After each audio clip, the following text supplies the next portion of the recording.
When I started making sculpture in the 60s, late 60s, the NEA was just, National Endowment had just been created. And it had two categories for visual arts grants, painting and sculpture. And sculpture was painting, and sculpture was anything that wasn't painting. So, as a catch-all, which sculpture often tends to be now, it has a huge and broad series of definitions of itself, which can be very confusing to a lot of people, and I think can be the source of a lot of not very interesting arguments, because I don't think it matters at the end of the day what a sculpture, if it's a sculpture or not.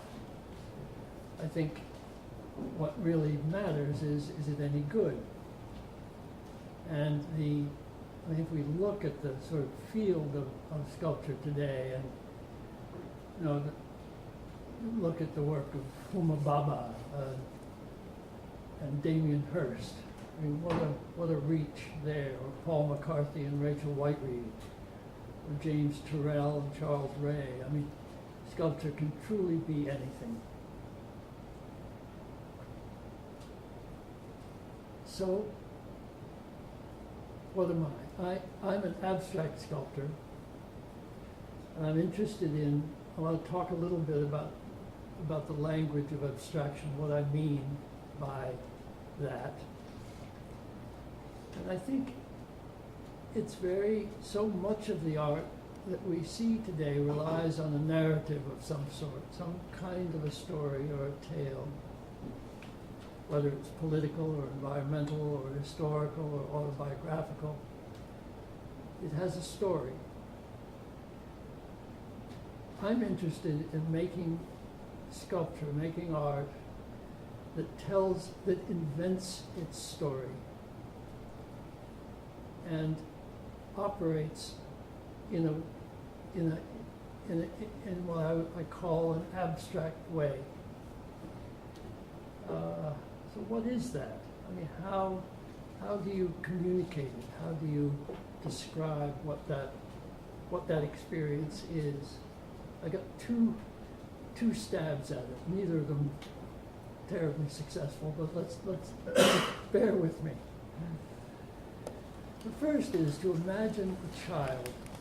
Imagine you're watching a child, between 1.5 and 2, who's just on the edge of becoming verbal, just on beginning to understand what language is, but not able to use it yet. And this child's in a room surrounded by adults.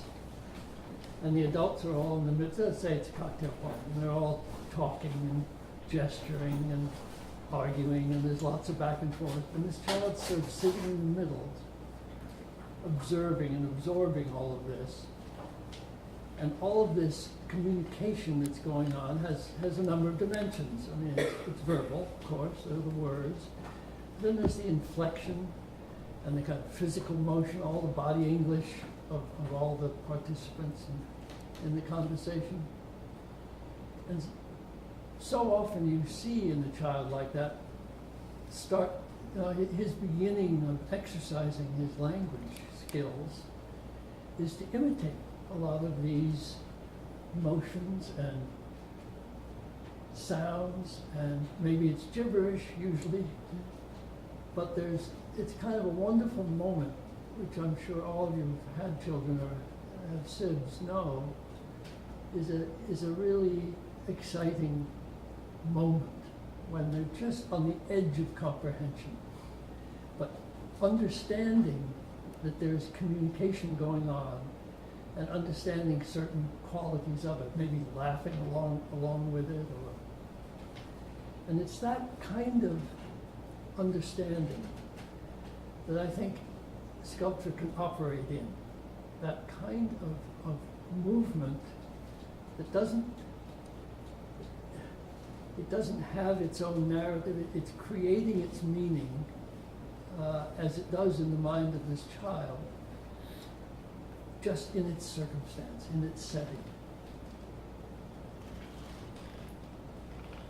The other is music, which is a commonly used metaphor, but I think one that's really worth paying attention to.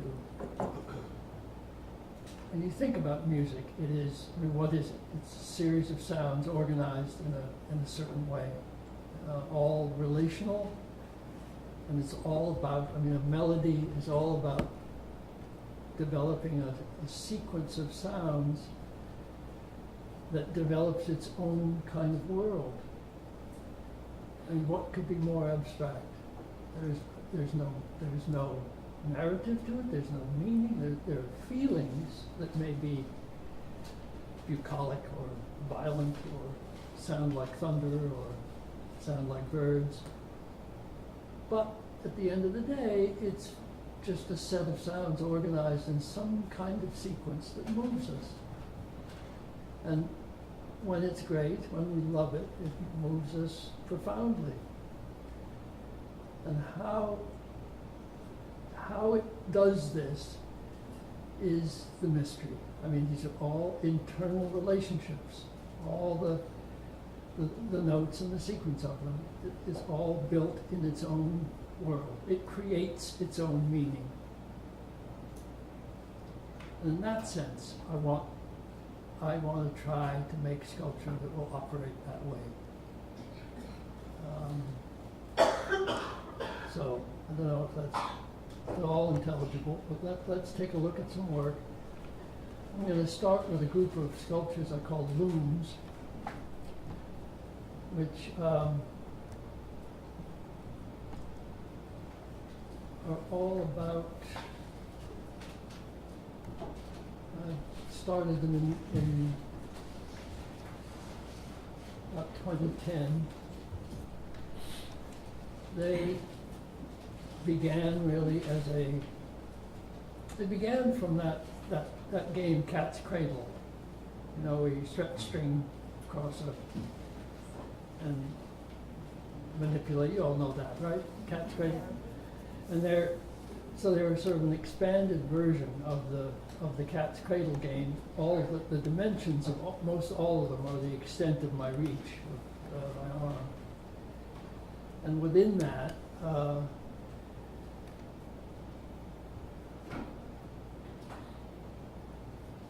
I built these sculptures that, again, have internal relations that tell their story. I mean, it's all about what happens within. I build them mostly in wood. I do most of my thinking in wood.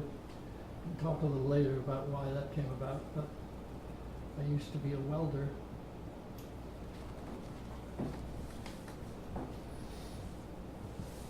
Willard, do you mind if we move the mic a little closer? Is that a question? Do you mind if we move the mic a little closer? No?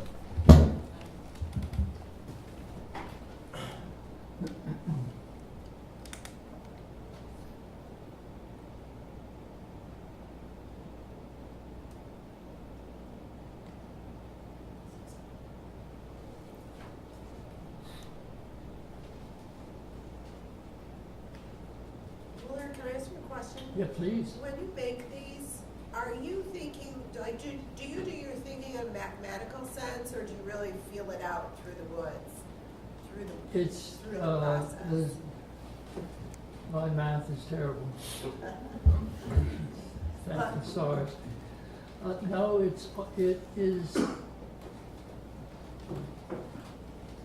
it's reactive. You know, I cut a bunch of material. I'll begin often with a kind of organizing principle to get something standing. Yeah. You know, put maybe 4 or 5 sticks down, and then a couple of cross pieces, and I get something up. And it often is, as I said, I'll maybe start with this dimension, or choose some dimension, very often from the body, from the height of, distance between my knee and my hip, or something like that, Right. elbow.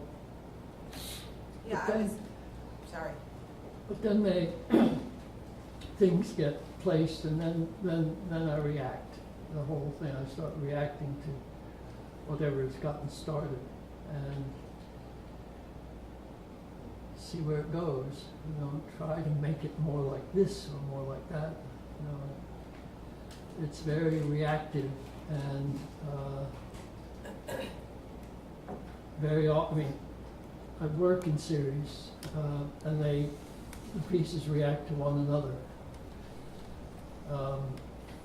So I'll often start a next piece that will react to this, you know, the former one. Make it bigger, make it heavier, make it darker, make it just with a different feel. Can I ask a quick question? Please? Is there any particular reason why they're monochromatic? I'm sorry? Is there any particular reason why they're all monochromatic, all one color? Why are they all one color?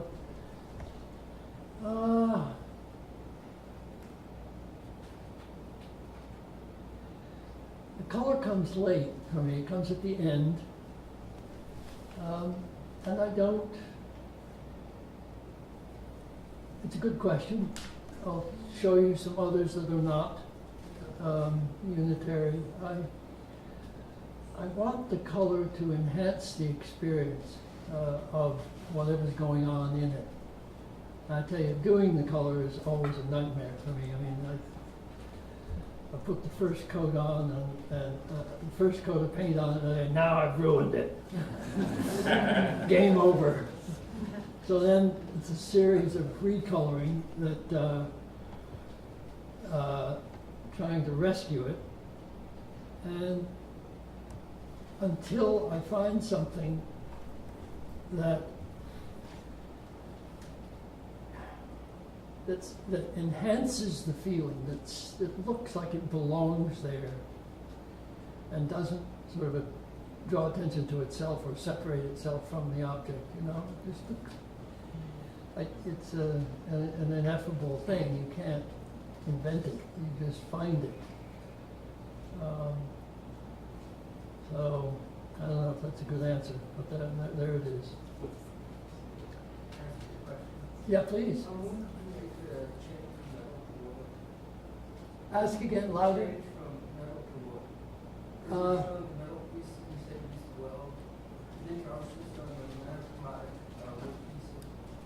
Right.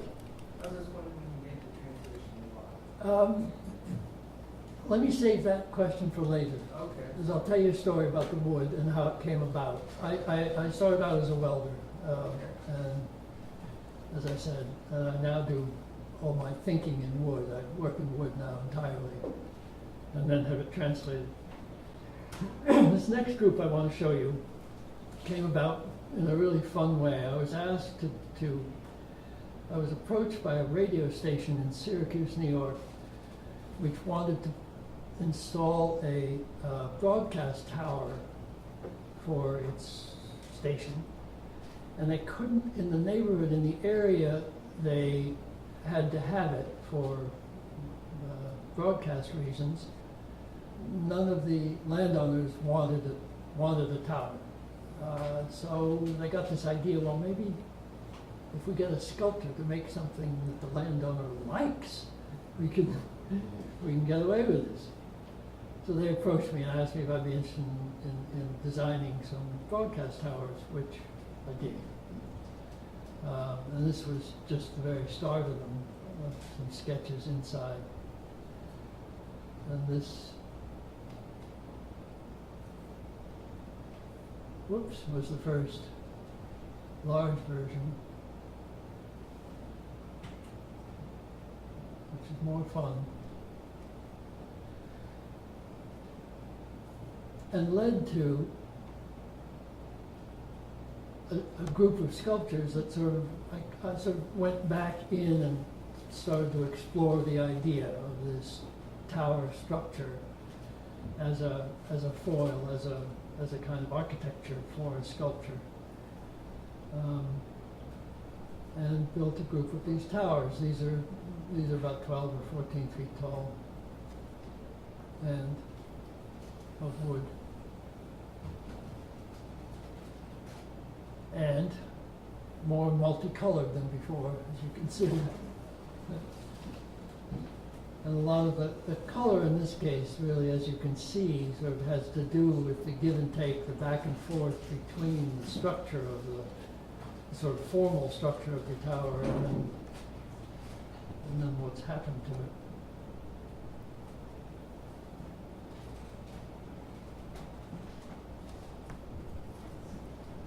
And I have a show then.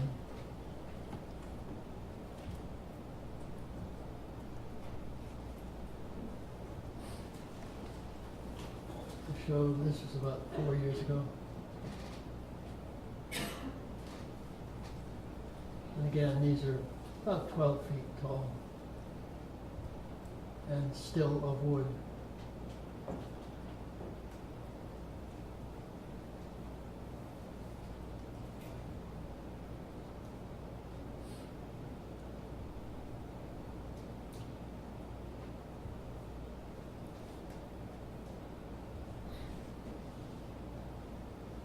Question? Yeah. They kind of remind me of David Smith's conversation when he talked about drawing with sculpture. Do you think of these as sculptural drawings? I'll take it. I mean, to mention David Smith in the same sentence as me is a great compliment. He is a giant. I guess I don't think of them as drawings, but I certainly think the sort of Paul Klee notion of taking a line for a walk is very often, you know, what some of these sculptures are about. I think that's a very good question. Okay. Oh, thank you.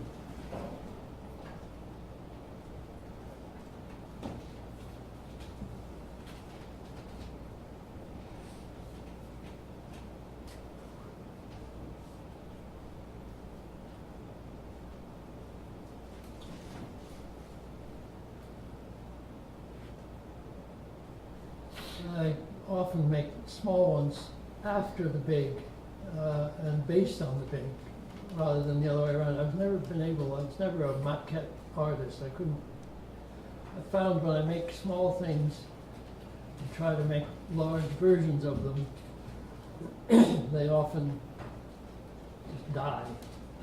I think the sort of soft underbelly of sculpture is public sculpture. And frequently, the problem with public sculpture is it's small ideas blown up big. And they look just that way, small ideas blown up big. Rather than big things that needed to be big.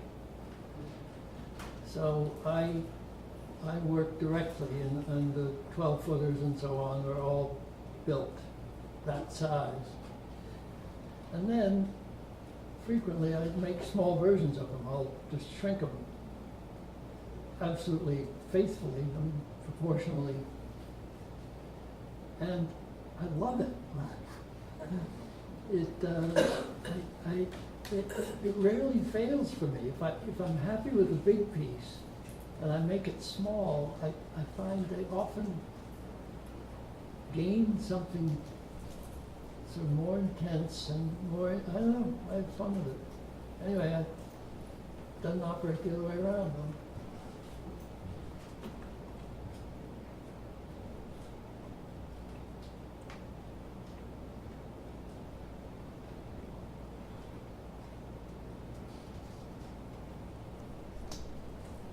So that's for towers. And our most recent show, I thought I'd like to show you. It's sort of an outgrowth of the towers. Sort of an outgrowth of the towers and the looms. This show was just last fall.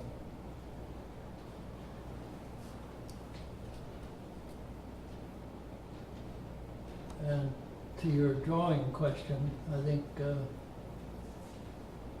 there's a There is a drawn quality in some of these. I sort of see it as not so much as a drawing in space as much as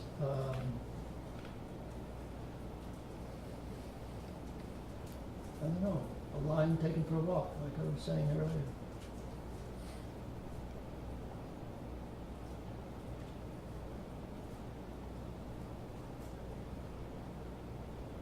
Oh, it's out of order. I want to get back to those little ones. Preview program jumbles everything up. This is quite big. It's about 16 feet across.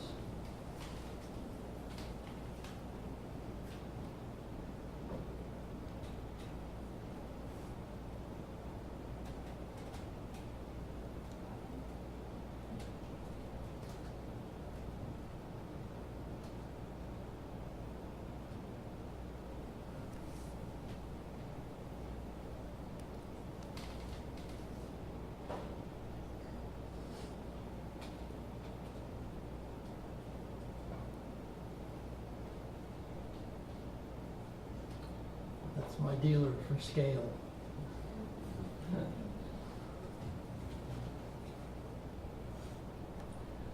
Okay, I want to get back to that one, two little things. Oh, yeah.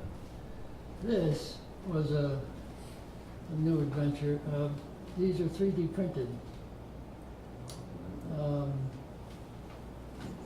adventure for me. And I don't know what it means. I don't know where to go with it yet. I'm just on the edge of trying to figure it out. I don't know if any of you tried it out yet.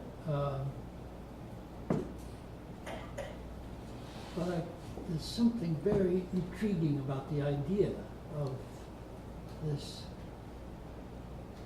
This is printed. I mean, damn. So you feed the drawing in, you feed in a 3D drawing, and out pops this little plastic item. Does it bother you that they lose? I can't hear it louder. Does it bother you that you lose the 2 points meaning each other idea that you have when you make them from wood? Because this is all one thing. There's not that moment where one piece meets another piece. Is that important, or are you doing? Well, it actually gets a shocking amount of detail. So, I mean, these are tiny. I mean, they're tiny. They're what, about, I guess, little 14 inches across, 16 inches. And the detail is amazing. And the joints are the joints, pretty much as they were made.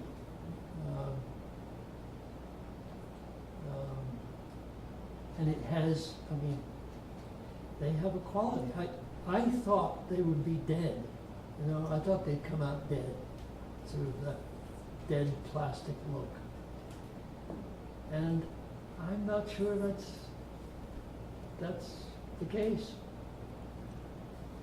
I don't know. It's a new world. 3D printing. I mean, sheesh. So you mentioned when you were doing the large-scale ones that you responded as you made something, like maybe move a board. That's kind of taken away in this process. This is very much an after process. Okay. Yeah. I mean, these sculptures, you saw the big versions of them. Right. Those are the sculptures. Okay. This is just fooling around. I don't, you know, it seems like we could go somewhere with this, Yeah. you know? I don't know quite where. Is it printing? Is it? What's the original? Did you take a photograph of the sculpture Well, that there's put a that into number, the printer or there are a something? number of or- ways you can do it. But the way these are done is a CAD/CAM drawing is made, which is just a three-dimensional drawing. It's a Maybe drawing. it's an exact replica or facsimile of the original sculpture Yeah. that's fed in, or, yeah. It's all dimensioned, and, I mean, see, these were all, rectangular stock, rectilinear stock of wood, you know, that was bent, you know, saw cut. So they had fixed dimensions, 1/2 by inch or 1 by 2 by 10 and whatever. So, you know, the patient then, who was an architectural wizard, I mean, my assistant's father's an architect, his stepfather's an architect, his uncle's an architect, his grandfather's an architect. So he's got a little architecture in his blood, and with it is the ability to do CAD/CAM I see. drawings. It could make shipping sculpture from exhibition to exhibition a lot easier if you just print it out from a 3D printer in the future. Instead of shipping a work from one part of the world to another, you can just send the file and someone can print it for you. Or maybe not. Is that a question? No, I'm just saying that 3D printing would make it easy to send sculptural works like that from one place to another instead of shipping the work. Oh, right. Beam me up, Scotty. Right. Well, sure. I mean, speaking of prints, would you like to see some prints? Yes. I show you. I've been making prints for about 10 years that started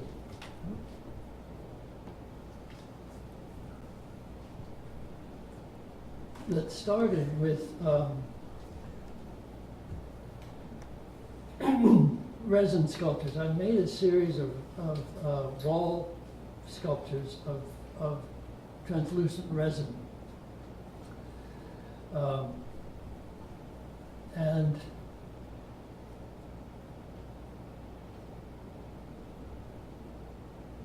I was living in England for a few years and didn't have a proper studio of my own, so I was working with this resin guy making these. And then I was approached by a printmaker and said, would you be interested in making some prints? I know nothing about prints, but if I did, I'd be interested in doing something that had the sort of layering translucency that these sculptures have. The slides are a jumble, so we're going to see some more sculpture in with the prints.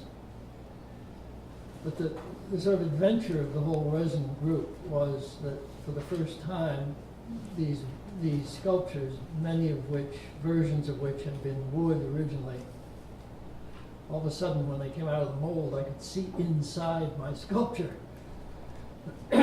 which in some cases was really a nice thing. So I started making these prints using cut out shapes and just layer the colors,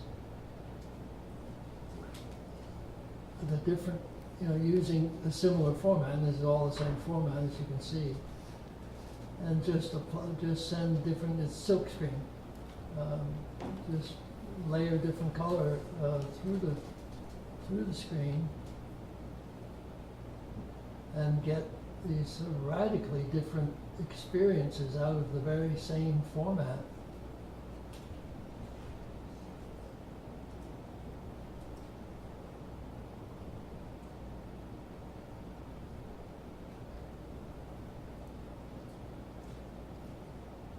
That sort of build the formats are very often taken from shapes in the sculptures. Usually there's 3 or 4 shapes on the screen, so we could go back and forth as the layers built up.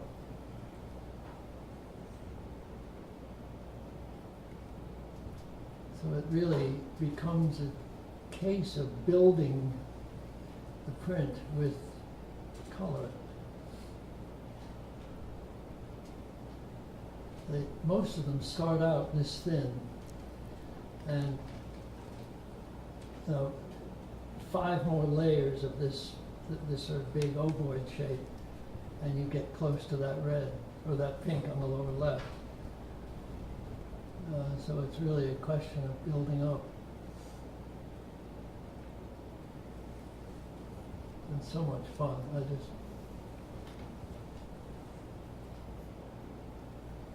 And then when mistakes happen, like that little streak of red along the top. My printmaker, I always call the oh shit moments. Yeah. He lifts up the screen and he says, oh shit. Then I come running.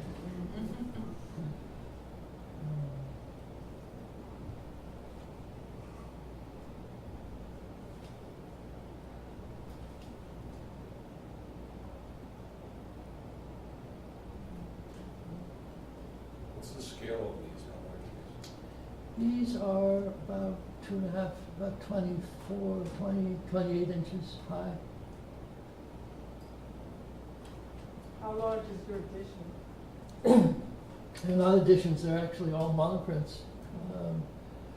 So there are as many as you see. I'm showing you the whole run of each of these two groups, what, buying 20 of them or so, 25. I mean, it's so much more fun to make a bunch of different ones than edition them.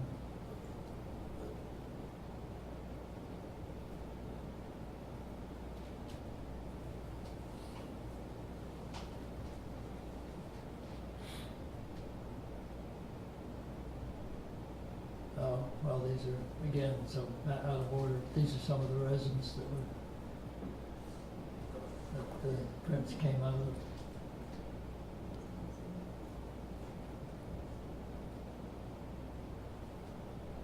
I just live on light, these resin sculptures. I love the difference there.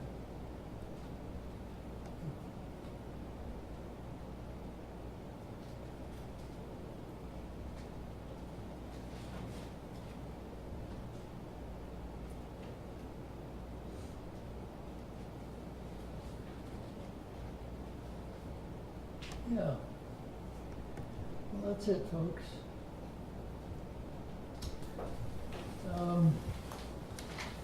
I did want to say, talk about the wood thing a little bit. Someone want to turn the lights on?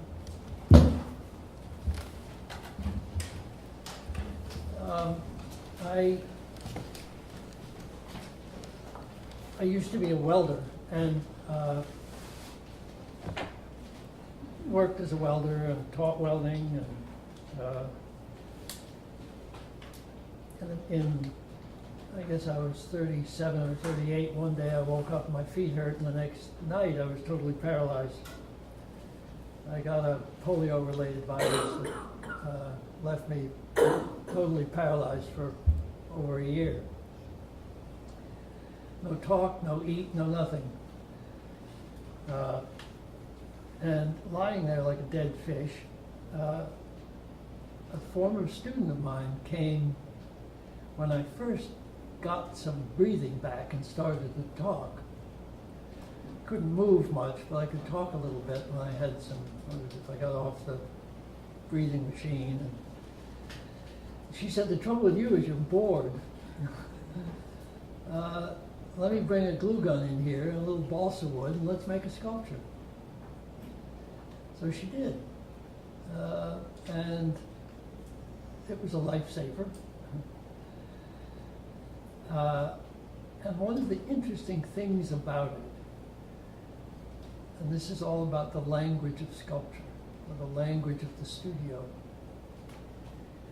was how to communicate. I mean, I couldn't move much. I could sit up a little bit, but I didn't have any arm strength yet, and I couldn't really gesture yet. How to make a sculpture, talk a sculpture into being. In the beginning, I would like make these plans, I mean, I only had an hour or two at the end of the day, end of the physical therapy day and so on. When the hospital was quiet was when they would let her come. And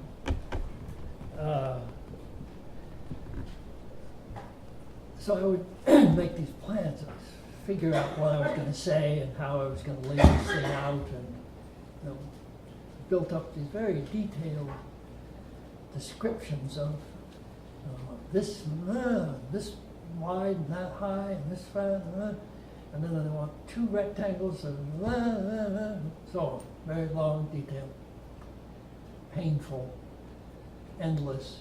and completely unproductive. So what I figured out in frustration, which is so much the studio process for any of us anyway, I mean, when stuff starts to happen is when you get pissed off with what you're doing and furious at your worthless self. And you do something desperate and boom, something happens in the studio. So I likewise, in sort of frustration, at one moment said, God damn it, just pick that up.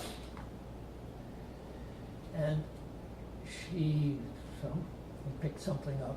And I said, no, not that one, the one just to the left. Bing, the light went off.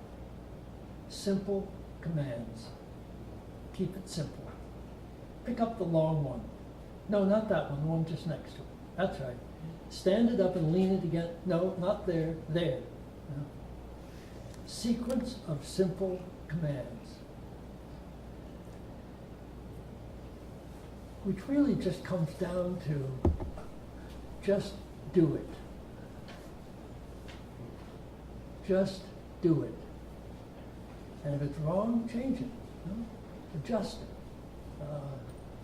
Take it back. But don't doubt. You know? Don't spend too much time thinking about yourself. Just do it. That's what I learned. And it's, I think it is a great rule to live by in the studio. Certainty is grace. Certainty is grace. Why? Because something's happened, for better or worse. And that's what we do. We do for better or worse, right? We do it, we get it out there, and let's see if it's going to be any good. You know? But it's the doing.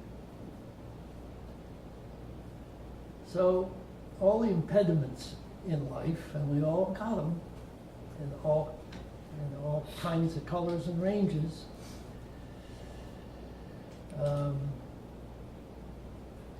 Not enough money, not enough time, too many kids, not enough kids. Lousy job, no job, you know, I don't know. There are 1,000 reasons that make making art impossible.